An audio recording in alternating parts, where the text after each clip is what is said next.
Hi everybody and welcome to another video. My name is Torge Petersen. In this video I will show how to upgrade from an older display like the DP200 and 250 to the DM430E Legacy Display using the same guide application. I will start with an introduction and the main use case of the DM430 Legacy HWD and what it is designed for. Show the available HWDs and helpful files and documents like the datasheet, API specification, and the deviations between DP200 and 250 and the DM430. How to find the fitting DM430 legacy for replacement with all the different variants. Checking the module features of your existing display and find the appropriate features of the display where it should be transferred to. And at the end, the mandatory changes in the guide application. Because of the phase out of the DP200 display family, there are a couple of DM430 Legacy HWD available for replacement. The Legacy series is designed for an easy transition from an older DP200 HWD to the DM430E Legacy HWD to run on a DM430. It mainly concentrates on the cases where the user do not want to reprogram the new display and make use of the new functionalities of the DM430. The main feature is that the API elements are interchangeable, meaning that everything in the API document is supported by the DM430 hardware. So the template and API is reused. Most input/output remain the same, only few changes necessary in the guide application. So you don't even have to upgrade the template. If we take a look to the big amount of available DM430 HWDs, you can see they are just divided into legacy and non-legacy. The DM430 legacy hardware only supports basic screen editor and not the newer vector-based screen editor. But the DM430E Legacy HWD is designed for an easier transition with the old screen editor. If you want to use the vector-based screen editor, you need to switch to the non-legacy DM430 display hardware. But in this video, I will focus on the DM430 legacy hardware only. Let's have a look to the available DM430 legacy HWDs inside Guide. After the programmable hardware files has been downloaded from the PLUS+1 Update Center and installed in Guide, they are all listed in the Hardware tab. Each of the DM430 legacy HWD provides some helpful files and documents. Like for any other hardware, it provides the datasheet, API specification, and the template for the DM430 variant. Inside the MISC folder, some additional documents are listed, which helps during the transition, like the revision history document, which shows the known issues like illegal image format or the deviations between the DP200 series and the DM430. Another documentation is the update image format. This document describes the needed steps to update the image format inside the IDS file. These are the available documentation which should help to handle the transition from old DP200 display to DM430 legacy display. I will use all of these documents in the following when I show you step by step how to upgrade from an older DP200 HWD to the DM430 legacy HWD to run on a DM430. In the following, I will show how to find fitting DM430 legacy for replacement. How to find the exact fitting DM430E legacy.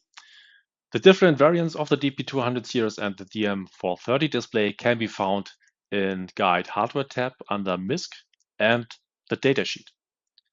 Check the model features of your existing display and find the appropriate features of the display where it should be transferred to, like the module feature inputs and outputs.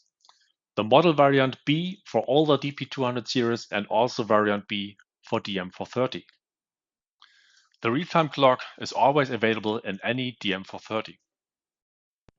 The flash memory and application key as model variant D of older DP200 refers to variant E for DM430. Application log as a variant in DP200 is always available on the DM430 with 32 megabytes.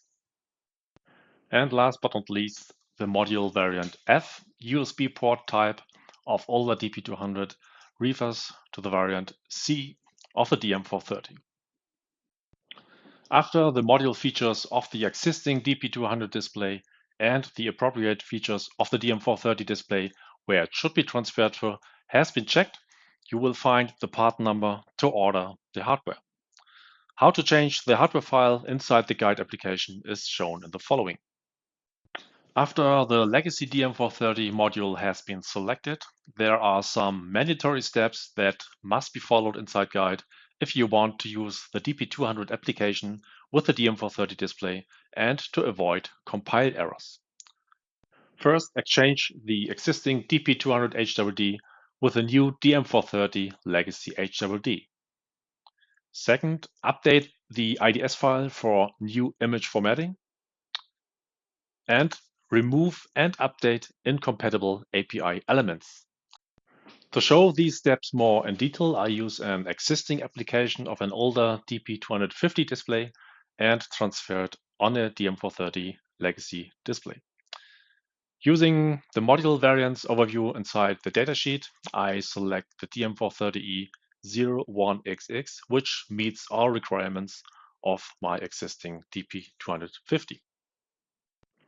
First step, upgrade the HWD. I open my existing DP250 display project and open the Hardware tab.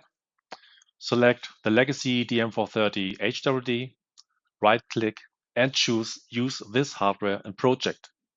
If the needed DM430 legacy HWD don't show up in the Hardware tab, you need to download it from the Update Center first. Since the legacy HWD is designed for an easy transition from an older DP200 HWD to the DM430 legacy HWD, even the template and API is reused. And once again, for legacy HWD, only basic screen editor is supported. I click on compile and get error 562 illegal image format. This error message has the following background. Each image has its own formatting, but the new screen editor requires different formatting than the old one and cannot do anything with the data in the IDS file where these settings are stored. Therefore, the formatting needs to be updated so that the new screen editor can handle it. How the IDS file can be changed is described in the document Update Image Format, which is attached in the MISC files of the HWD. So these changes are necessary to avoid compile error. The IDS file itself can be found in the project folder. So let's do it. Go to the project location and search for the IDS file and open this with Notepad. Go through the steps described in the document. I will show it for the color depths.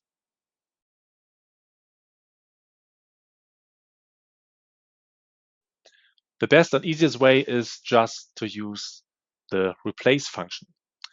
The same is needed for max run length size and the RGB width.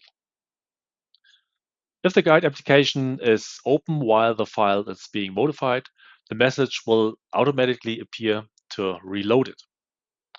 After a compile, some errors will appear due to incompatible API variables. Which will bring me to the third and last step, remove update incompatible API elements. This step is needed since I don't use or don't want to change the template of my existing application. As I already said, after I changed the used HWD from DP250 to DM430E-Legacy, I'm able to use the old DP250 template. But I need to do some changes since the API for the DM430 legacy has changed slightly. These are the changes. For the DP200 application, the variables LCD contrast, LCD heater, and HWPCB are not available in the DM430 legacy HWD and needs to be removed. For the DP250 application, the variables display heater, status, temperature, ambient lights, and the connector 1 pin 12 status are not available in the DM430 Legacy HWD and also needs to be removed. In addition, some variables have changed their data types, like the connector 1 pin 12 feedback value, which is now type bool instead of unsigned 32. This variable needs to be changed inside the application. And last but not least, as an information only for DP250 applications, the variable ambient illuminance has now an analog input scaling value instead of the older lux. This variable is needed in the application. It should be used as analog in instead of lux. Since I use DP250 application in my example, I need to follow the instructions for the DP250 display. After these changes, my project compiles error-free, and the transition from an older DP200 to a legacy DM430 has been successfully completed. We hope that you found this video useful. Remember that PLUS+1 community help is available on the PLUS+1 user forum. Check out other videos on our YouTube channel or contact the PLUS+1 help desk. Thank you for your attention.